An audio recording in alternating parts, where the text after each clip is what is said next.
Hey, what's up guys? My main Golem deck in Clash Royale is back in full force. The rank 41 player in the world is beating the best players in the game easily. After you gain an elixir advantage with your collector or get to double elixir so you can build up your big push, you drop your Golem in the back and you stack.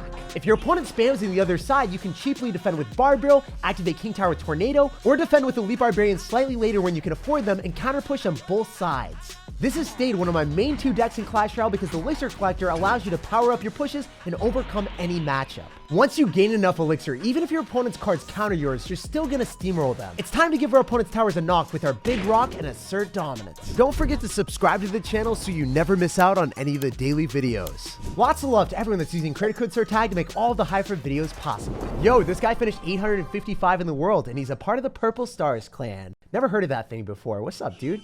So spear goblins, I've seen those a million times. I think I hit, I thought I was gonna hit 2 of them and miss 1, and that's like one of the worst feelings in the game. Having one single spear goblin lock onto your tower and there's no way to finish it off. All right, so the guy is gonna go in for miner with this for sure, and he does. Fortunately for us, the range was able to damage down the majority of the bats. I don't know if the bat gets a hit. Yeah, just 1 hit on my tower. The miner's out of cycle, bat's out of cycle. I think the guy's gonna have a Mega Knight deck. So if that's gonna be the case, I want, I don't know what I'm playing into anymore. I'm so confused. The guy's got spear goblins with something that seems like Mega Knight, but he's also got Goblin Cage. Oh, he does have Mega Knight. So the #1 rule against Mega Knight is try to drop your elite barbarians off to the side, so then the Mega Knight can't hit them all at once. If you're able to do that, you're able to get a much better elixir trade. Also, I can tornado his miner if he drops in the wrong spot. Yeah, I'm gonna tornado on the bats instead so I can get more damage out of him. Yo, please. That's gonna hit my tower. Now I don't have tornado, so I have to go lumberjack and guess where he's gonna drop the miner. Is he not gonna drop the miner? Does he think I have goblin gang or goblins or something? That's hilarious. Yo, this is really, really good. Because I can go for a phoenix, and then I can go in for a lumberjack if I need to. I should drop the phoenix a little bit further up because it's gonna get a couple extra shots on my tower, I think. It's only like 1, right? That's not that bad. That's not bad at all. We can go and catch the miner, please? No! He dropped it super low. I thought he would drop it in front of it. I guess he was a little bit sly with the miner. So, we're going to go in for a golem in the back, and whenever you're playing against a Mega Knight player, usually they're going to have trouble defending against the golem. So, I'm going to go in for the golem on the left-hand side and just eat the wall breakers because he already casted 2 elixir, he was already down elixir, and now we go for Electro Dragon. If he's got Inferno Dragon, it's going to get reset by the E-Drag, and then we're going to drag on this offense that he'll never be able to stop. That's the goal. Always try to go in for your golem when you're up elixir with your elixir collector or double elixir or eating damage. And we've fulfilled all of those already. We can go for a phoenix as well. We can go in for E-barbs afterward. And this is going to be funny because his Mega Knight just doesn't do enough damage. It literally just dies here. Oh, great hunter and snowball. Wait, this guy's got adequate defenses that I was not expecting. So we are still going to take tower despite that being the best possible sequence he could have had. Having Hunter and Snowball to surprise me, and then also on top of that, running a version of Mega Knight that has defenses like buildings. I've never seen that before, and it still didn't matter. So if your opponent's got a slightly worse Mega Knight deck with a lot of bait cards, they're just going to get steamrolled, as you guys can see. Imagine how easy that was for us there. It's even easier. So we're going in for the win, trying to 3-crown him, but I don't think it's going to happen. If we had like 1 more second, 2 E-barb hits would have been all it takes, especially with the lumberjack on the tower too. And that guy finished 855 in the world last season, so he's a super talented Sir with a recent high rank. We got a game against Willows. He's going to be cycling skeletons in the back, probably going to be a fast cycle deck with miner or something of the like. Oh, is it going to be a 2.6 Hog Rider deck? Because we see Ice Golem and skeletons. It's either going to be Expo or Hog Rider. Wait, what? What? Excuse me, sir? You have a Dark Goblin in this deck with Ice Golem. Oh, you're running something super aggressive. I don't like this. I already am not a fan of what I'm seeing. So I'm going to try to tornado the Hog Rider, but I'm going to take a bunch of damage in the process because I wasn't able to afford the tornado immediately because I needed to make sure the Dark Goblin wouldn't lock onto my tower. That was the best order of operations, and it still wasn't great because he shook up everything with the Earthquake. So well played to him. Credit where credit is due. He got some well-deserved damage, and we're going to have to find a way to get some wins here because we need a couple wins to be able to win this game. It's going to be a decent battle with our elite barbarians, but I can't necessarily break through a Dark Goblin and an Ice Golem kiting my units to the other side. That's the huge problem that I have here. I'm hoping to drop skeletons and I can barbarian and finish those off and annihilate the Dark Goblin. Tank for my lumberjack for some extra love on the tower. Yo, lumberjack! Okay, we get some rage damage. Not as much as we were hoping. I was hoping for 2 little lumberjack hits. Okay, we can go E-barbs here. That should fully counter the Hog Rider every single time. No damage taken. So when you're playing against Earthquake, that's the only spell in the game that you do not want to be dropping your elixir collector against, because it gives them a positive elixir trade. If they go for a poison or a fireball, you just drop your elixir collector on the other side so their damage isn't aggregating on the side that they want, and they don't get good trades. But Earthquake, it's a completely different story. Your Earthquake is just going to counter my elixir collector, so it's a dead card in my hand. It's just chilling there. It's like, I can't ever use you. All right, so at least we can tornado or go in for elite barbarians against the hog rider, so he won't ever get a hit on my tower. I mean, I guess he's getting hits on king tower, but that doesn't matter to me. We're waiting until double elixir because we can't get elixir advantage by dropping elixir collectors, so we have to get it some other type of way. So his hog rider's out of cycle, so he can't apply meaningful pressure. By meaningful pressure, I mean something that could take my tower. Yeah, you could go dark goblin on the other side, but I don't really care about that. So it's good for us because we're going to be able to stack up dragons off to the right. When we drop our dragons here, that means that he can't kite it with the ice golem. What is he doing? He's ice golem on the other side. Interesting. You know what we can do? We can go lumberjack in the corner as well, so it's going to be harder for him to pull that. And then we can go for elite barbarians against the hog rider and the ice golem. I'm going to tornado here because we did use our elite barbarian, so I do have that for free. I don't have to keep that in my card cycle. And then I think I'm going to go in for another golem in the back. I don't think I'm going to get much else out of this, so I want to get another golem on the field so I can hopefully secure an awesome offense. Wow, look at that. Dude, 1,500 damage from 3 elite barbarian hits. That's all it took. That's wacky. All right, so I'm going to go in for dual lane pressure, it seems, because he's going to have cannon, so it's going to be harder for me to break through that. Let's go electro dragon on the right, and if he goes in for dark goblin, we can tornado it in for the win, and then we can elite barbarians on the other side. Okay, yeah, so he's going to go dark goblin as expected. We do end up killing that, hopefully, with the golem explosion, so I won't have to do anything else. And then I'm going to go for elite barbarians on the right-hand side since electro dragon is still locked into the tower, and it seems like the tower is focused on hitting the golem. Wait, is the electro dragon just going to keep resetting it on the golemites? That's crazy. He didn't get the king tower activation either. The electro dragon is winning us the entire game at 1 HP. The definition of a 1 health hero. And as you can see with the emote, our opponent wasn't so happy about that one. And we've wandered our way up to 4,000 in the world. So this guy's going to have a giant skeleton on his banner, and I'm slightly scared because that thing goes kaboom, and then all my units go away from me. They don't want to be my friends anymore or something. Oh, geez. He's going to have archers. It's probably going to be an expo deck, right? Usually when we see archers, it's going to be expo. Usually in the last meta, it was archers everywhere, and it was in every deck. Oh, wait. Seriously? Minor plus archers? Could it be minor poison? An archaic minor poison deck? Seems like it. Or we could end up having a balloon deck. I hope it's balloon, because we got tornado, electro dragon, and we also end up having phoenix. The bad thing is, bomb tower is extremely good into elite barbarians. That's annoying. Okay, I'm going to go in for the golem in the back since I should be up a bit of elixir, and also his bomb tower's out of cycle. He probably will cycle back to it. He's looking at the game and he's laughing, either because he has a great matchup or he's a bad one. But judging by the fact that he's got giant skeleton and bomb tower, probably not the best matchup for me. We'll see if we can find a way to break through. If he's going to have like fisherman, then he's definitely laughing for good reason. All right, so we're going to go in for an electro dragon here since it is able to chain onto the archers, and that will be able to finagle some nice offense. Okay, interesting Inferno Dragon. I don't know if that's going to give him enough damage, right?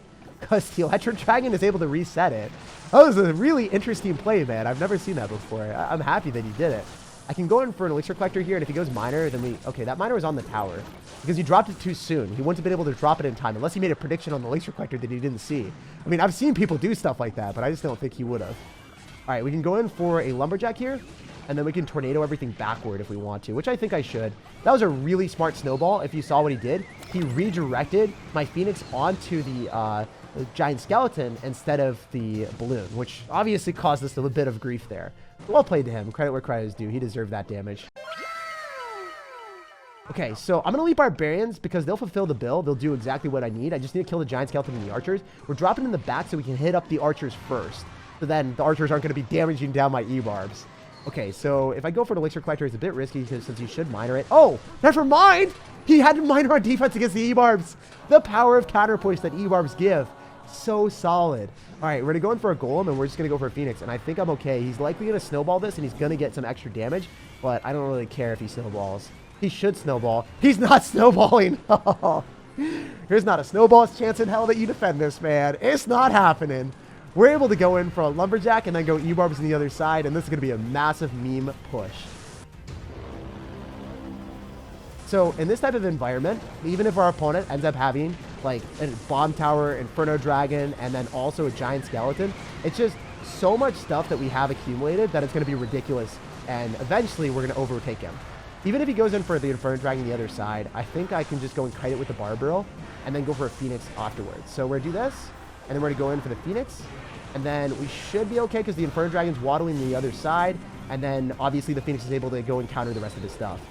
Surprisingly, he was able to defend that compared to what I thought. I thought he was just dead. He's going to die eventually. It's just taking a little bit longer. We're going to go for our E-barbs here, and then we can tornado the giant skeleton away so then it doesn't explode on my E-barbs. That's at least what I'm hoping for.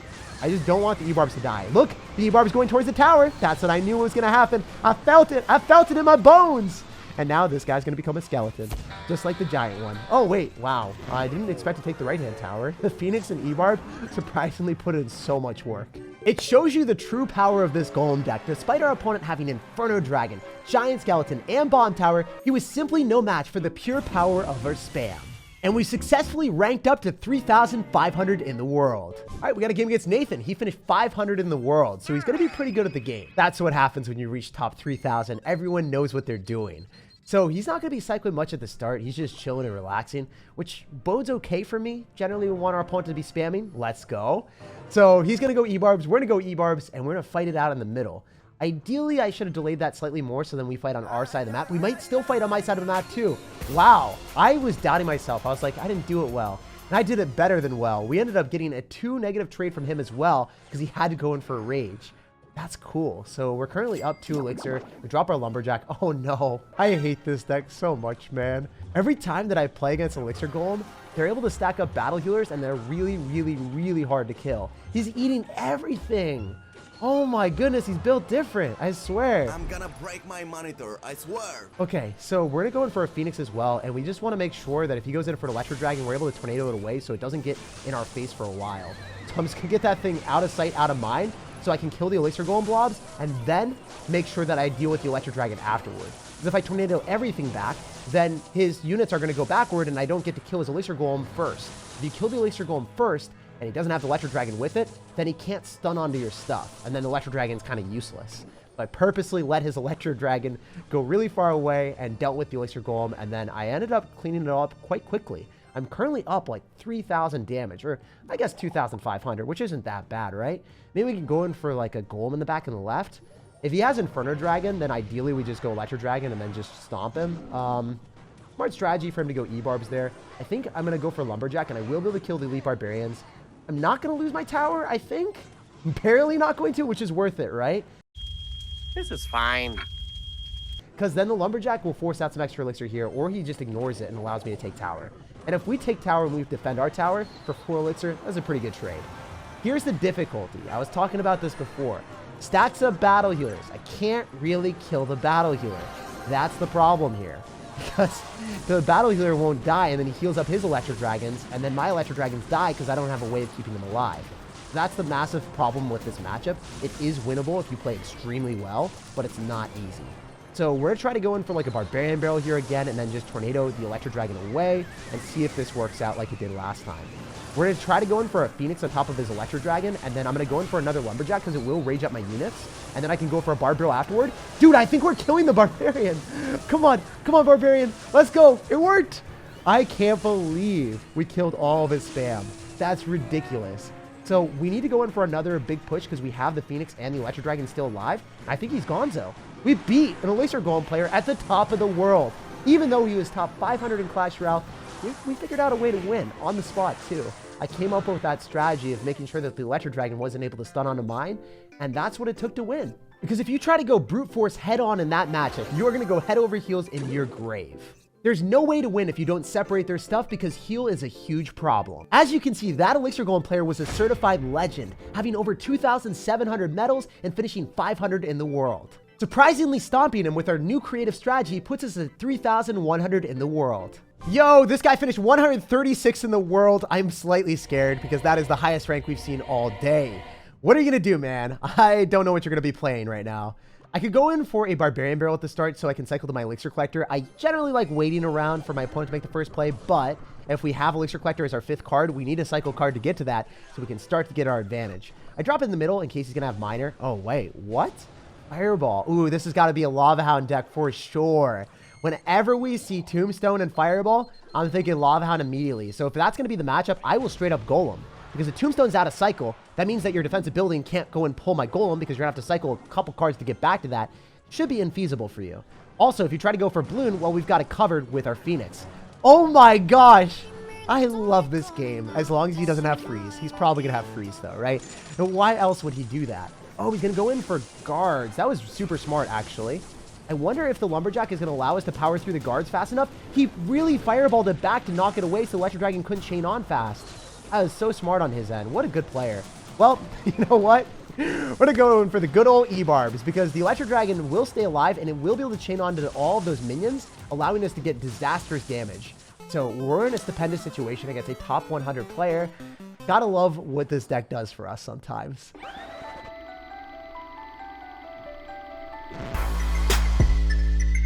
All right, so since we know that he might have Miner still, I do want to go Elixir Collector in the middle. I'm going to drop it and posture it. Yeah, I still want to posture it here. It does take away my ability to go and activate King Tower with the balloon, but I do have Phoenix, so it's not that big of a deal. Okay, so he's going to Lava Hound. So when you get the opportunity to, generally what you want to do is you want to go in for the Electro Dragon, and that's the best way to win this matchup, or the best way to actually, like, be able to counter the Lava Hound. So I'm going to go and cycle the Barbarian on the left-hand side so I can keep my Phoenix, so if in case he goes Balloon or spams really hardcore. If he drops the Balloon, I can go for a Phoenix, and then I can also go in for a Tornado if I absolutely need to. I should be okay, I think. All right, yeah, we're going to go Tornado, so then the Inferno Dragon will also get clobbered by the Electro Dragon. That's well worth it. And generally what I like doing is I go for the Electro Dragon by itself, and then when he tries to go in and have the Lava Hound pop on top of the Electro Dragon and spam a lot, then I drop the Golem to tank for all the Lava Hound pups. And then when the Lava Hound pups pop and they get destroyed because the Golem is going to be tanking for the Electro Dragon, then you make a huge counter push, and that's how you win. So I like playing this matchup, going same side, defending first, and then counter pushing afterward. And that's what the top ladder players do as well from what I've seen. And then you just spam E-barbs at the river because Electro Dragon is just giving you so many juicy pause elixir trades. Even when the Phoenix dies, it's going to get resurrected. And I don't think this guy can resurrect his chances of coming back in this game. He is definitely ripped to shreds. He's going to go for a Tombstone. He's playing this about as well as he possibly can. And we're just aimlessly spamming all of our stuff at the river and watching as everything falls apart for him. GG and well played. Despite you being a top 100 player in the world, being probably way better than me, we still dominate and you barely can touch our towers. Like, subscribe for more daily videos, and have an incredible rest of your day.